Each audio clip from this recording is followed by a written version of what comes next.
Welcome in, everyone, and thank you for listening to the 164th ever episode of Luther Burden is a Missouri Tiger. Brought to you by 106 Apparel and recording from the Revel Advertising Studio in beautiful Springfield, Missouri. I'm one of your hosts, Cameron Albert, alongside my good friend and fellow Mizzou fan, Kyle DeVries. How are you doing today, Kyle? I'm great, Cameron. We've done what? How many now? 164? Yeah. And that's the first time that intro has ever changed, but worth it. That's a worthy reason to switch up the intro. We're going to talk about Luther Burden quite a bit today. It's cause for celebration. Missouri signed a 5-star player. They don't do that very often. Didn't sign. I got a commitment from a 5-star player. Don't do that very often. Number one receiver in the country, according to Rivals. Very exciting time. He had 3 hats laid out in front of him. We're just jumping right into this. Yeah. I don't no wanna, intros. Yeah. No. I don't want to wait around. Yeah. Yeah. Subscribe on YouTube, please. Patreon.com/Missouri Sports Pod. This was the best day of the football season, best day of the last 3 or 4 football seasons. Very possibly. I mean, we've been looking forward to this for a long time. Cameron, you told me before we started recording, Missouri offered Luther Burden in like 2018 or something like that. I'll take you through the timeline a little bit here. Yeah, take us through. I thought this was pretty interesting. So, yeah, I went all the way back on 24/7 Sports. You can look at the Luther Burden timeline of events. And if you It's got its own timeline. Yeah, there's a lot of entries on the timeline. The very first entry is his offer from Missouri on October 3rd, 2018. According to this, it was his first scholarship offer, followed a little over a month later by Nebraska, and then, just everybody. Georgia, LSU, Oklahoma, Alabama, Auburn, USC, Texas. Then by this time, he's a 5-star player, one of the best players in the country, fluctuating a little bit between like number 1 and number 2 wide receiver. October 9th, 2020, he committed to Oklahoma. So about a year ago. Yes. Then not a whole lot happened. It was kind of quiet, but there was rumblings. There was rumors. We knew maybe he was interested in talking to Missouri. He still seemed open. He would still come to campus every once in a while. And then on August 17th, he decommitted. August 17th, 2021, he decommitted from Oklahoma. And immediately, Steve Wiltfong, expert predictor for 24/7 Sports, predicted in a crystal ball that Luther Burden would commit to Georgia. So that was wrong. That was wrong. There was still a lot of optimism from the Mizzou fan base. A lot of people were predicting that he would end up in Columbia. Another crystal ball person predicted that he would commit to Missouri on September 27th. And then on October 19th, Steve Wiltfong changed his prediction to Luther Burden committing to the Missouri Tigers. And later that day, that's exactly what happened. This was a battle for a very long battle that Missouri put in the legwork. Even a previous coaching staff saw this from a long time ago. So it feels so satisfying knowing that all the legwork finally paid off and was worth it. And we were hearing things about Luther Burden's kind of openness to Missouri a long time before he decommitted from Oklahoma. And whenever that happened, it almost kind of felt like a validation of some of the kind of behind the scenes things we've been hearing. Like, okay, some of these sources, they're right so far, and we got to just keep trusting what people are saying on the inside and people from St. Louis. And whenever he decommitted from Oklahoma, I obviously didn't want to just come out and say, I think he's going to Missouri, but it really felt like that was Missouri's battle to lose at that point whenever he decided to switch it up there. So it's just crazy. It's a weird feeling to feel confident about a 5-star player's recruitment. So yeah. I feel like I never wanted to let myself fully just relax and be like, hey, we got this. Yeah. But I feel like in my heart, I always kind of knew somehow that it was going to work out, and it finally was official. Yeah, I let myself get way too confident. I was like setting myself up for extreme heartbreak if he didn't pick Missouri. If anybody was watching the live stream, you saw he had a Mizzou hat, Alabama hat, and a Georgia hat out there in front of him on the table. Missouri hat more lined up right in front of him. I think it was on the left side, wasn't it? The leftmost hat. His leftmost. Yes. Yeah, exactly. Which is a little scary. Is it? Yeah, unless he's left-handed. I don't know. I kind of look like closer to him. I don't know, more like directly in front. Anyway, he picked up both the Alabama and the Georgia hats, looked at them for a second or two, threw them on the ground, picked up the Mizzou hat, put it on, stood up. Crowd went wild. A lot of people on Twitter went wild. Yeah, Twitter was fun there for a little while. Yeah, this is just the crown jewel of an already good recruiting class. And I know Missouri's actual season has been pretty disappointing, but man, it's pretty tough to ignore what they're doing still on the recruiting trail. And it's great that even though things have been disappointing so far, we haven't lost any commitments or anything like that. You know, it seems like maybe there's a couple of guys that are looking around a little bit, but for the most part, I really feel like Coach Drinkwitz is going to be able to maintain most of these guys and just still get to signing day with almost all these guys intact. And that's very exciting for the future. Yeah, this was a much needed win for the coaching staff, who hasn't had much success on the field this season and has been getting a lot of heat from fans. The defense obviously has been atrocious. But yeah, I mean, this was a nice little bounce back. Perfect bye week. They won the bye week. Yeah, exactly. It was a blowout. But you mentioned the rest of the recruiting class. Isaac Thompson, Marquise Gracial, and Jamarion Wayne were all at the announcement ceremony. So that was good to see. Some camaraderie amongst the recruits there. Yeah, definitely. Yeah, those are some of the other stars in this class for sure. And some of those guys were some of the first commits in the class. So they've got to feel kind of justified about their decision to commit to Missouri early on in the process. They've probably got to feel good, like, I've really made the right decision, seeing how the class has come together, seeing the talent that's come in behind me. And I definitely don't think Missouri's done at all in this class. And I kind of feel like this is one of those things where Luther Burden is such a respected player, a respected person in St. Louis and in Missouri, where this kind of thing sends shockwaves throughout the communities and makes recruits kind of take notice, like, oh, wow, okay.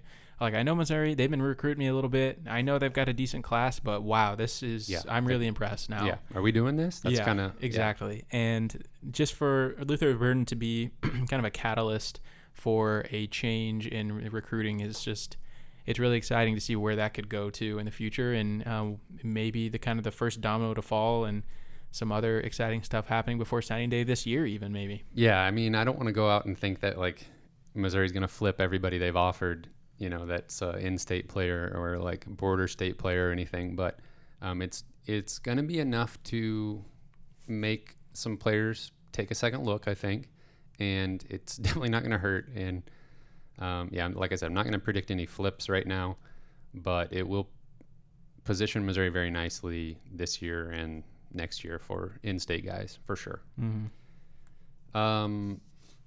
If you don't know much about Luther Burden, he's a 6'2", 205, 5-star wide receiver, number 6 player in the nation, number 1 wide receiver according to Rivals.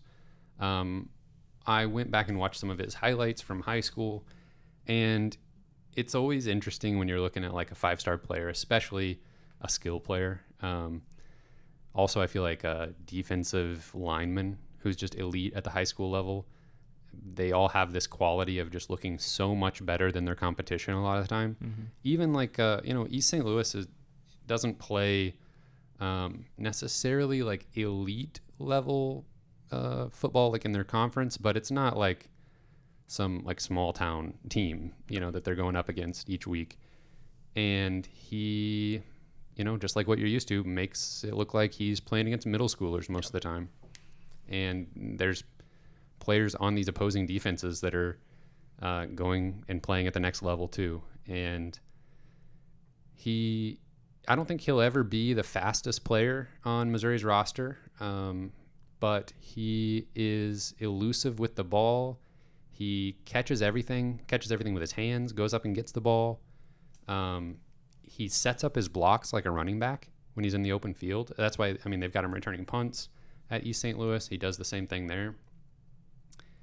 And he's kind of like sneaky fast because takes long strides when he's sprinting and just kind of pulls away from guys or just, runs away from the defense. And he just looks big out there.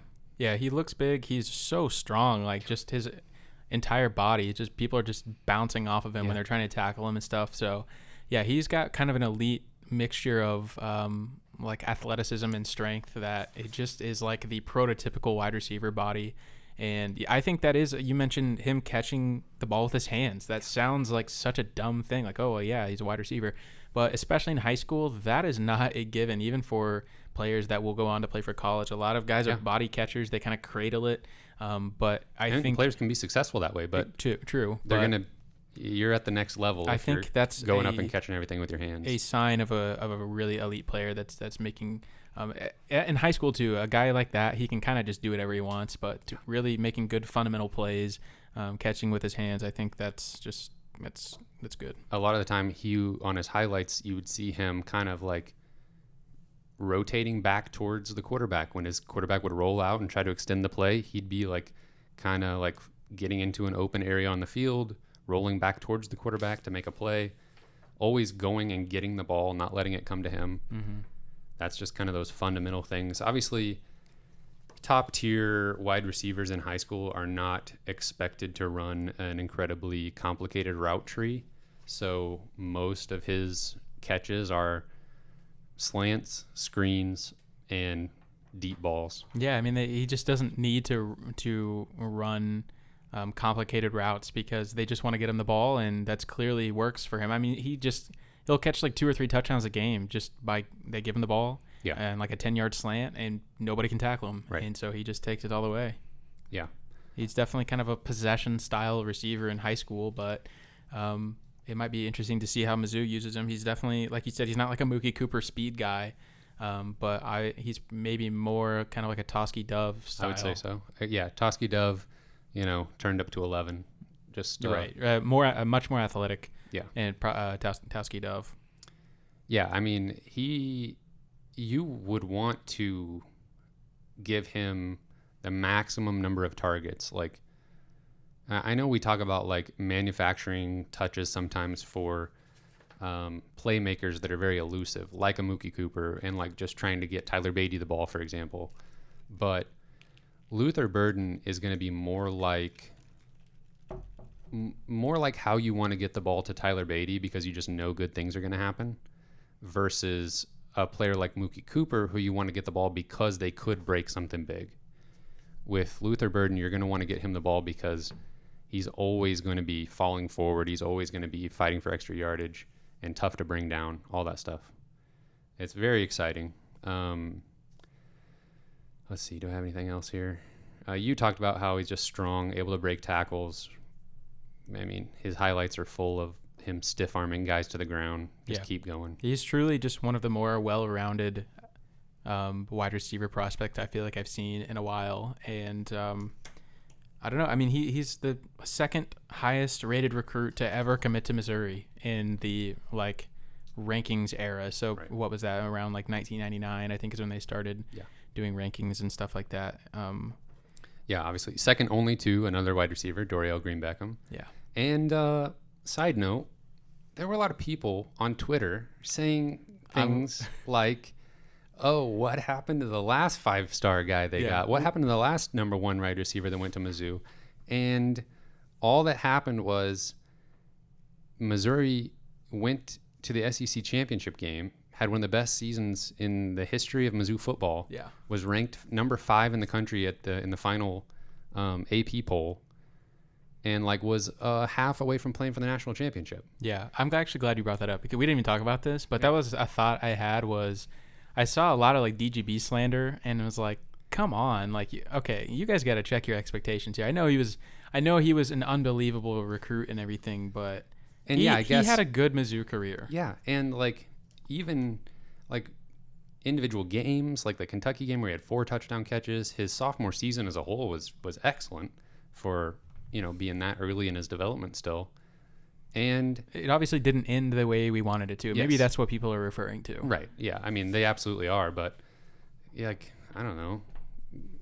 Guarantee me a shot at the SEC championship game during Luther Burden's career. Yeah. I'll take it. Dorial Green-Beckham, his freshman season, about 400 yards and 5 touchdowns, which is that he's a freshman. And I think that's another thing. Those numbers far exceed the average for even 5-star wide receivers as freshmen. It's tough for freshmen at any position to contribute. But his sophomore year, he took a big step, had almost 900 yards receiving and 12 touchdowns. Yeah. That's a great season for a college wide receiver, especially sophomore. Yeah, true sophomore. Obviously Dorial had different things going for him. He had elite speed at just a ridiculous size of 6'6". So that combination is what made him the number 1 player in the country overall. Luther Burden I don't think he will, if we're just comparing those two, which we might as well since they're 2 of the 4 total 5-star players that have ever committed to Mizzou in the Rivals rankings era. I could see Luther Burden being a little slower to kind of blow up on the scene in college. He's not likely to go have like this 4 touchdown game that Dorial had. Probably not as likely to have 12 touchdown catches his sophomore season. But assuming he stays and plays a junior season or even a senior season, if he doesn't quite blow up and head to the NFL, he's a guy that I think can be more consistent and you can get him the ball in more creative ways. Dorial was limited in his route running abilities and his ability to expand what he could do once he got to college. Yeah. I don't think Luther Burden's going to have that kind of problem. Yeah, I mean, I definitely think that a lot of rankings are based on potential and looking at a 6'6", whatever he was, guy running like a 4.4, the high school people just projecting what he could be based on his measurables. Yeah, he might be Calvin Johnson, based on, or Randy Moss, based on like how good his measurables are. That was like how unique of a body type he had. So I feel like that was one reason why he was ranked number 1 overall, was just purely based on like what he could turn out to be. But Luther Burden, I definitely feel like I don't know, he doesn't have like a lot of like same thing. He doesn't have like a lot of body development that he needs to do. His body is college ready. He definitely will probably contribute a good amount his freshman year. I don't know he's going to catch 10 touchdowns his freshman year or anything, but he will be a contributor. Yeah. Talking about comparisons, the national recruiting analyst for 24/7 Sports, Alan Trieu, projects Luther Burden to be a first-round NFL draft pick when that time comes and compares him to Chris Godwin of the Tampa Bay Buccaneers. And Kyle, I got to give you credit. I asked you to think, who do you think 24/7 Sports is comparing him to in the NFL, and you nailed it. You said Chris Godwin. It took me maybe 60 seconds of thinking, and I was trying to give you subtle hints, it's a really spot on with his play style and his body type. Mm-hmm. I think maybe you could get there if you really think hard, and you got there. It makes a lot of sense. It is a really good comparison. I'm not saying that he's gonna have Chris Godwin's level of success in the NFL, but the skill set, and this is basically projecting Luther Burden to be able to become an elite route runner and show that he maybe just work him into the playbook right away, and he'll have the footwork and the agility to be running excellent routes day one, most likely. One thing I guess I wanted to bring up was just maybe why Luther Burden picked Missouri, and just some of the things that the trolls were saying on Twitter and stuff like that. And we saw a lot of Georgia fans saying stuff like, it looks Mizzou's acting like they won the national championship because they landed a one player, and it would have just been another day at the office for Georgia. And I guess that, to me, that just kind of, exactly. You just made the point. You just made Missouri's exact pitch. Right. And why, if you are a 5-star recruit that you know you're probably going to get to the NFL no matter whatever team you go to, why wouldn't you stay home and be something special and be remembered forever? Literally, just for attending Missouri, you will be remembered forever. Yeah. And he basically said as much in his after he made his announcement. He was talking and said, I'm paraphrasing, but basically said, like, I want to be a part of something new. I want to be somebody that helps get Missouri back on track and be remembered there no matter what. Wouldn't that be so much more satisfying to be kind of like a frontier in a movement of Missouri rebuilding? And, I'm not sure that Luther Burden's going to lead Missouri to a national championship or anything like that. You never know. But just being an incredibly important piece in changing a program for the better just seems like such a satisfying goal for a player. Yeah, and especially when your overall goal is go to the NFL, be drafted as high as possible.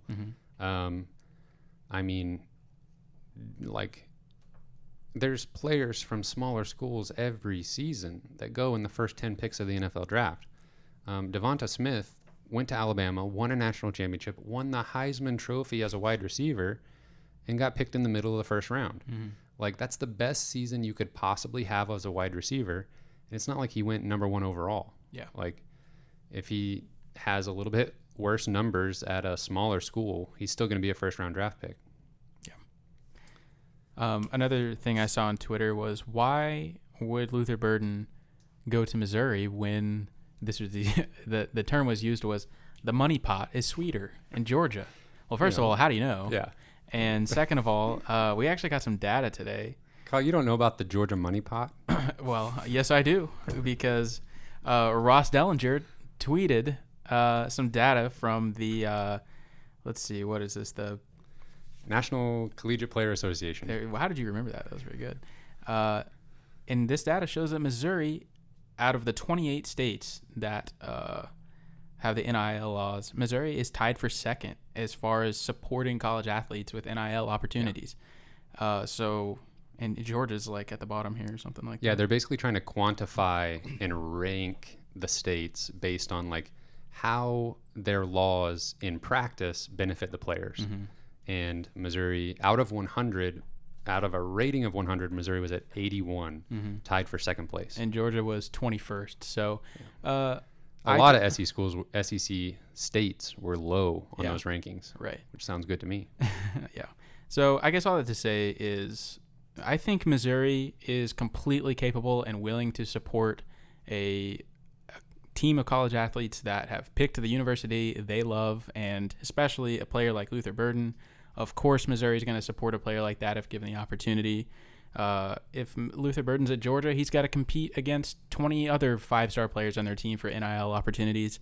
And in the state of Missouri, he is the guy, the number one player that people think of whenever they're wanting to do, whenever they want to pay a player to represent their business. Who do you think they're going to think of? Right. That's Luther Burden. So I mean, that's got to be attractive. Oh yeah.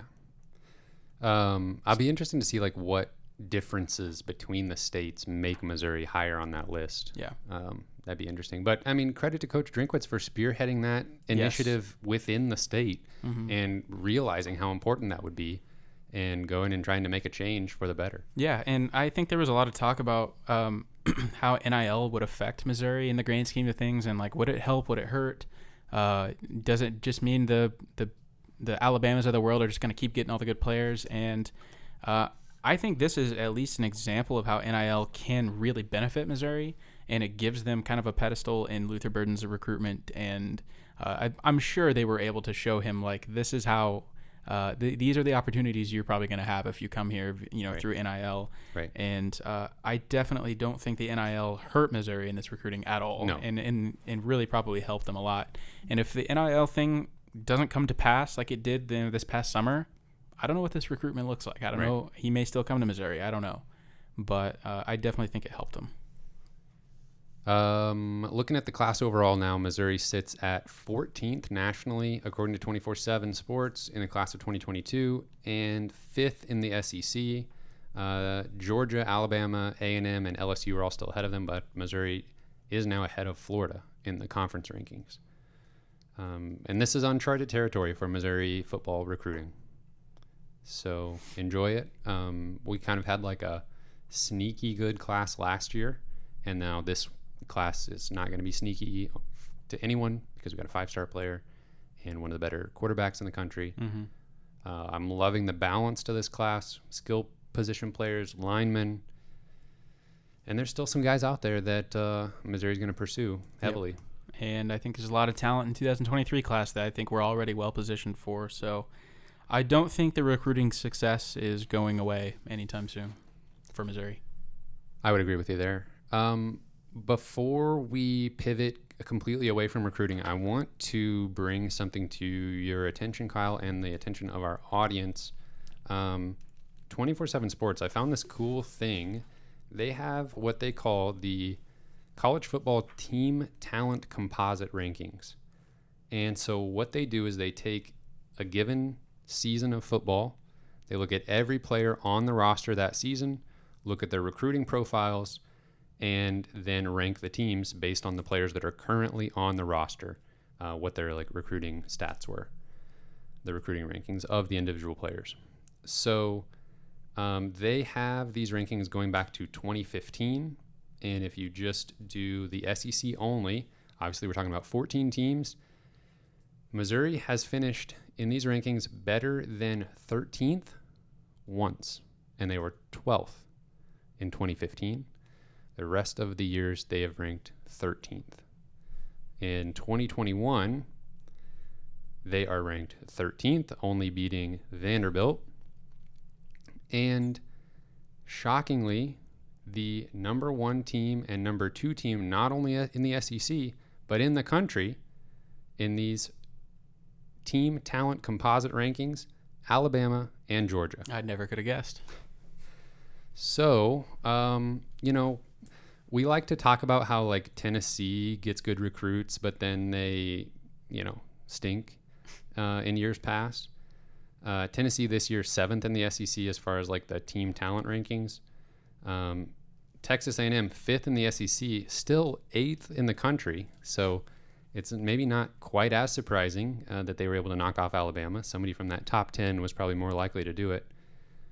But this is a number for Missouri that kind of shows why we're in the position we are as far as wins and losses on the field. And stacking, it's so important to stack decent to great recruiting classes back to back to back. And that's when you can kind of climb these rankings and let some upperclassmen develop, and then you can actually compete with some of these better teams. Yeah, you were telling me before we started recording, Georgia's got what, like 25-star players on their team right currently or something like that? 19 players on their roster that were 5 stars coming out of high school. They've landed 19 players that are basically like landing Luther Burden in the last few years. And there's not that many 5-star players every year. No. There really aren't. There's a lot more 4-star players than there are 5. Yeah, and when you think about it in that way, with all these recruiting classes kind of stacked on one another, it's honestly, and obviously this year is kind of different because Missouri is just historically bad right now. Yeah. But in a lot of other years, it's almost surprising how little difference there is on the field between some of these teams that have 25-star players available for them and a team like Missouri that has 0. And, Missouri knocked off Georgia not too long ago, and they've been competitive with them at other times. So it's kind of wild to think that they're able to even compete on the field whenever there's so much talent disparity. Yeah. Outside of Alabama and Georgia, like it's all like single-digit 5-star players. Like LSU and Florida have 6 apiece. Texas A&M has 5. So we're like really close to the rest of the SEC adding up to about as many as Georgia has on their team, excluding Alabama. It's nuts. Yeah. So recruiting rankings aren't everything, but they do correlate to wins and losses because if heaven forbid, if Luther Burden does not turn into the player we think he could be, then that's Missouri's only 5-star player. For how long? We don't know. If the same type of player doesn't pan out for Georgia, they've got 18 other 5-star players that they can turn to. All right. Anything else about recruiting Luther Burton? I mean, this is awesome. Not every day you get to celebrate a 5-star. We do have a little bit of news before we talk about that Texas A&M game. Jay Macklin, wide receiver, transferring. Not super surprising. He's battled some injuries. He has seen the field, I think, in one game in his career at Missouri. It wasn't really looking like depth chart wise he would be a contributor anytime soon. So good luck to him. Obviously, wish him the best. Wish we would have been able to contribute for Missouri, but unluckily for him, unfortunately for him, wide receiver is a position that Missouri actually has some decent depth. Yeah. Then there were also some injuries that were announced today. Case Cook, Chris Turner, and Mason Pack are all done for the season due to injury. Chris Turner tweeted a kind of like, thank you, Mizzou Nation, goodbye, thanks for everything, because this was his extra COVID season. Now that he is done for the year, he is done for his career, unfortunately. Case Cook could potentially return next season. We'll see how that goes. Yeah, I'd have to really calculate how many games he's played in this year, but if he's only played in 4 games, I believe he's eligible to return next year if he so chooses. Yeah. Like you said, Chris Turner's done. Seems like he's been a Missouri Tiger for a long time, but obviously appreciate his contributions over the years, and kind of sad to see his season end soon. And then the third one there was Mason Pack, who is more of a depth player on the defense, a special teams player. Okay, moving on to the Texas A&M game. It's just like had to get the good news out in front. Now the rest of this episode might be a little bit of a bummer, but maybe there's some good things to talk about here. Missouri lost this game 35-14, and the second half looked better than the first half for Missouri, I guess. Fewer mistakes on offense. Defense got some stops at least. But I kind of felt like the score could have been worse. I mean, 35-14 is not great, but it actually feels like they could have been blown out. Yeah, I feel like it was setting up to where A&M was going to score as many points as they wanted. I mean, the first quarter, they jumped out to 21-0 lead, and we're just gashing Mizzou on the ground. Like surprise. Like every other game. Yeah. I mean, like guys, the running backs running untouched for 50 yards to the end zone. Like, I don't know the compilation that you could put together of running backs this season torching Missouri's defense. Having fun. Yeah. I mean, it's kind of like legendary stuff at this point. Yeah. Yeah. Legendarily bad. Yeah. Texas A&M running backs, Spiller and how did they pronounce the other running back's name? A-Chain? I think it was A-Chain. Something like that. Spiller ran for 168 yards on 20 carries. A-Chain had 124 on 16 carries.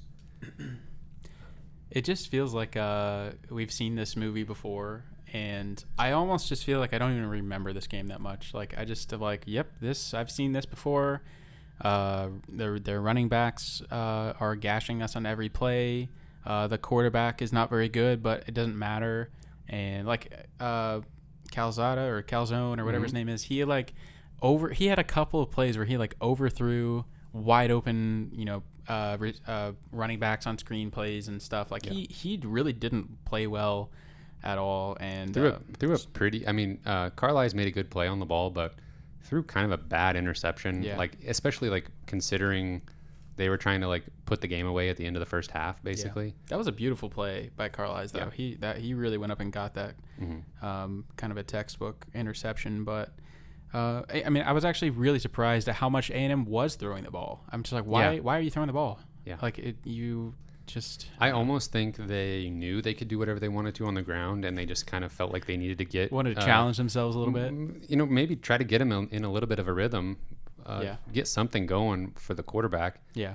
In a game where you can, if you need to, you can turn it back on with the running backs. There was actually a specific moment in this game where Missouri had had kind of gotten some nice plays and some tackles in the backfield and stuff like that. And there was like a 3rd and 16. And I kind of was just thinking, like, if they run the ball here, they're going to get it. Yeah. And I think they did. Yeah. They did like a draw play, and I can't remember if he got it, but he got within 1 yard for sure. Yeah. Just, he got it. Even the announcers were surprised. The Mizzou fans that were watching the game were not surprised. No. Connor Bazelak had a rough game, but really rough first half. Yeah. First pass of the game, was it? Got picked off. I don't think it was the first one, but it was that first drive. Well, it actually seemed like they kind of got in a little groove. You're right. And there was a really bad penalty. Yes, kind of derailed it. Yep. That's what happened. Was there was a bad penalty. It was a holding penalty on Dove or something like that, and just kind of derailed the drive. Yeah, the interception was pretty atrocious. Had to be some kind of miscommunication between him and I think it was Daniel Parker Jr. that was downfield. I think you're right. Intended receiver, but that just kind of set up A&M for easy score, and they didn't look back. Pretty much like my entire Twitter timeline was like people just clamoring for Macon or Brady Cook, and honestly, at this point, like, I guess I can't really disagree with that take. Like, I wouldn't be mad if Tyler Macon was in the game. Yeah, I didn't really understand not giving one of them a try in the fourth quarter. It just really seems like that's not going to happen, though. I would say it's absolutely not. I mean, Drinkwitz said in the post-game press conference that he thinks Connor Bazelak gives the team the best chance to win each week. Mm-hmm. So he kind of just dismissed that idea completely, that they would turn to a backup quarterback. Yeah. Missouri's offense got a few things going. Obviously, Tyler Beatty got his touches, so he racked up some yards. Wasn't very efficient on the ground. Had one, like the bulk of his yards came on one awesome play where he was pretty determined to get in the end zone. That was amazing. Like dragging dudes to the end zone. And then the other touchdown for Missouri came on a Dominic Lovett end around toss play that looked really good. He looked really fast. He's a guy that as a freshman has really impressed me, and I think he's going to be a big part of the offense moving forward. I agree. I think he's going to be a really, really good player. I got to give Bazelak a little bit of credit here. He did have a couple plays where he let a wide receiver go up and make a play. We've been begging for that on this podcast. Like, throw the ball up, let your guy go try to make a play. And I think it was Towski Dove both times that kind of made a play one-on-one with a defender. And you got to just give your wide receivers a chance sometimes. Yeah, Dove in particular has really good hands. Like, he makes those tough contested catches all the time. Like, you just got to trust him. Beatty also caught 7 passes for 53 yards, so his total yardage numbers ended up being pretty decent, even though he only had 68 yards on the ground. Nearly half of them coming on that one play. What else? We talked about Jalen Carlisle's interception, but that was at the end of the first half, and then Missouri's offense basically was like, we are not going to try to score. That was probably one of the most disappointing coaching decisions I've seen in a while, definitely for this season. There was like a minute and a half left in the first half. It was well over a minute. The interception return actually did get called back because of like a block in the back on the return. They would have been set up real nice at like the 35-yard line, but instead they got pushed back to like the 15 or something. Yeah, and so they just decided to run out the clock to halftime, and I just think that's so unbelievably questionable. In a game where you have nothing to lose, you're losing 28-7. Yeah. What can possibly go wrong that's gonna make this game more out of reach than it already is? Like, do something to get the team back in the game. You have probably the best kicker in college football. Yeah. Get in Mevis range. Yeah. It's probably not that far away. Right. He can kick it from 60. Yeah, it seemed like they were content to just like hand the ball to Beatty, and if he could break a run, then we'll try to score. If he can, go get a first down or break off something big to get us going, then we'll try to make a drive out of it. But when he got stopped, they were just like, okay, we'll try this a couple times, and then I think in most scenarios, I'm going to look for a way to defend coach and just kind of see try and see his side of the argument. Yeah. But in this particular scenario, I kind of just think it's inexcusable. And Yeah, there's not a whole lot. Usually you could find something that he could say that would be like, okay, yeah, I kind of understand that. But Right. there's not much you could say in that situation. That was pretty disappointing. The second half kind of flew by. The teams combined for 14 points. They each scored 7. So maybe that is a little bit of a win for the Tigers that they were able to keep things under control in the second half. Maybe part of that is A&M letting off the gas. It was still disappointing that Missouri's offense couldn't really do a whole lot. That's alarming.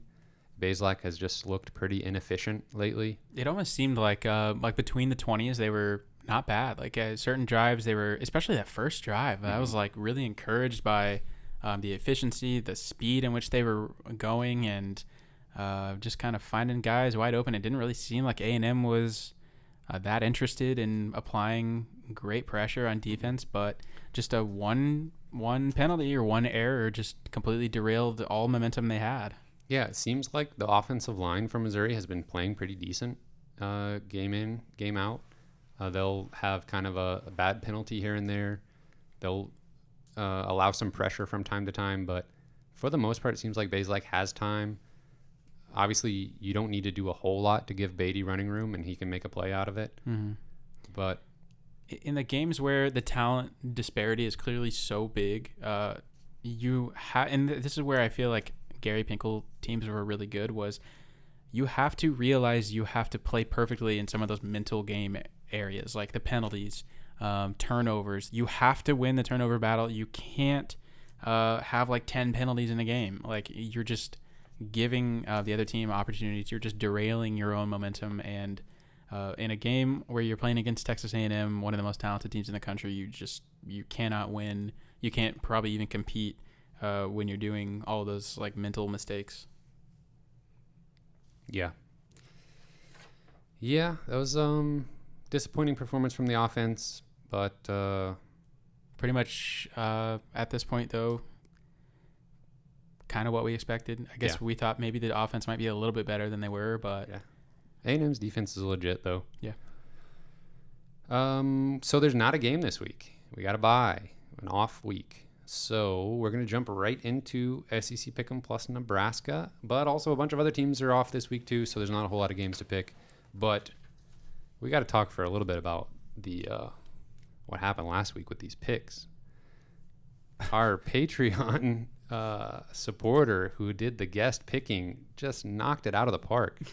And I was like raising an eyebrow at some of his picks last week on the episode. And it made you look like a fool. Yeah, he was perfect. Mm-hmm. Perfect score. Sheesh. Us, not so much. Yeah. Daddy JD, right? Yep. Mm-hmm. Perfect score, including upsets. That's three never upsets. That's never happened Jeez. on this podcast, like ever. I don't think anybody's had a perfect week. Mm-mm. No. He picked some crazy games. He picked LSU to beat Florida. Mhm. Well, Like, LSU at home. I guess, but I pick LSU all the time, and they always lose. That's true. They don't work out for me. Auburn over Arkansas Yeah, on the road, I think. So excellent picks. just a genius, I guess. And I don't know what I was thinking. I decided to pick Kentucky over Georgia, and that was never going to happen. You were risking being an absolute legend, though. Yeah, I guess. I hadn't looked at the football team talent composite. I didn't see that Georgia was like off the charts with like 5-star players. If I had looked at that, I never would have picked Kentucky. Never would have done it. Yeah. All right. So we don't have very many games to pick this week, as even Nebraska is not playing this week. No, we've only got 4 games this week. All right. Oh, good. See what we I can do. can't fall behind it much with So- only 4 games. Little recap. Daddy JD last week scored 10 points. Kyle got 4. I got 3. Cameron got 2. Fun stuff. So the Patreon guest pickers are now 7 points in the lead. Oh, my gosh. Showing us up on our own show. Yeah. Okay. No more going easy on them. No more guest picking. Shut it down. Making us look bad. All right. What do we got this week? All right, our first game this week is LSU at number 12, Ole Miss. Ole Miss is a 9-point favorite. Ooh. Our guest picker this Yeah. week is Tim. Okay. Tim goes Ole Miss. I picked against them. I picked Tennessee. That was actually a close game, and the like chaos ensued. Absolute chaos. Tennessee. This is a real take that I have. They should not be allowed to have fans at their next home game. That should be the punishment. That'll put an end to it. I'm serious. Is that too harsh? Yeah. One game, no fans. Just gonna go back to straight old COVID times after that. Huh? I think that's a just punishment. Well, you didn't think They were fining? throwing golf balls. I know. I don't even think that call at the end on that spot was that bad. What do they get fined? Like $250,000 or something like? Basically $0. Like they'll make that back in 5 minutes. Yeah. Yeah. Golf balls. That's an extreme take, but I appreciate it. I don't know if I can agree with you on that. I mean, I say give them the death penalty. well, okay, actually, you know what? I agree. Give them the death Reduce penalty. their scholarships. Yeah. No, a bowl ban. Yeah, they shouldn't even be allowed to play football for a few years, A few decades. decades. All right. I'm picking Ole Miss in this game that has nothing to do with Tennessee. 9-point favorites. Mm-hmm. LSU's got all the Coach O stuff going on. Yeah. I gotta pick Ole Miss. Yeah. Yeah. All right, Ole Miss. Everybody picks them? Everybody. Okay. I was thinking about picking LSU. No drama. Try to gain a couple points back. This but might be a boring week. not 4 worth it. games. I think we're going to agree on all of them. Yeah. All right. Game number Spoiler. 2, Mississippi State at Vanderbilt. Mississippi State is a 20.5-point favorite. Oh my gosh. Vanderbilt, the only team consistently worse than Missouri in the team talent composite rankings. 14th every single year. Give me the cowbells. Ooh. That makes me want to not pick them. Well. But I'll pick Mississippi State. Okay. Tim also picks Mississippi State, as do I. All right. Tennessee at number 4, Alabama. Alabama is a 25-point favorite. Alabama wins, but I think Tennessee covers the spread. That is not financial advice. I don't know if I've ever picked against Alabama before, but I'm definitely not this Not week gonna start either. today. No, I'm not. All right. Alabama all around. Oh, Shocker. Okay. I thought you thought he was about to say, all right, I'll do it. Yeah. No. All right, last game on the slate. South Carolina at number 17, Texas A&M. Texas A&M is a 19.5-point favorite. That seemed like a lot. South Carolina struggled with Vanderbilt, though. Is South Carolina? Yeah, they did. Ugh, Beamer ball. yeah. Not this year. A&M. A&M. I feel like, all these games are like easy picking, just like the winner. But some of easy these picking. lines, easy pickings. Yeah. Some of these lines are a little wonky though. Yeah. A little extreme. Somehow like your Tennessee take. Yeah, I mean, yeah, I think South Carolina probably covers that spread as well. Man, how many more weeks do we have of this? Are you bored of it or No. something? Are you ready for? He's trying to figure out if he can come back and win football or not. season Trying to to figure end. it out if I should switch my pick to LSU or not. Might as well. Might as well make it interesting for us. All right, you talked me into it. Oh, peer pressured him. Great. More points for us. All right. Watch have your fun career catching with the guess. I'll watch your career with great interest. Is that it for this week? That's it. All right. That's it. Special thank you to our Patreon supporters at the $10 level and above: Britt Treese, Brian Smith, Ryan Lee, Tristan, Ben Smith, Parker, Daddy JD, aka the Pick King, Luis Hernandez, and Tim Keynes. You can find us on Apple Podcast, Google Podcast, and Spotify. We are on Twitter at Mizzou Sports Pod, and you can email us at MissouriSportsPod@gmail.com. You can find our t-shirts and stickers on our online shop, MissouriSportsPod.BigCartel.com. Thank you everyone for listening. We will see you next week. Luther Burden.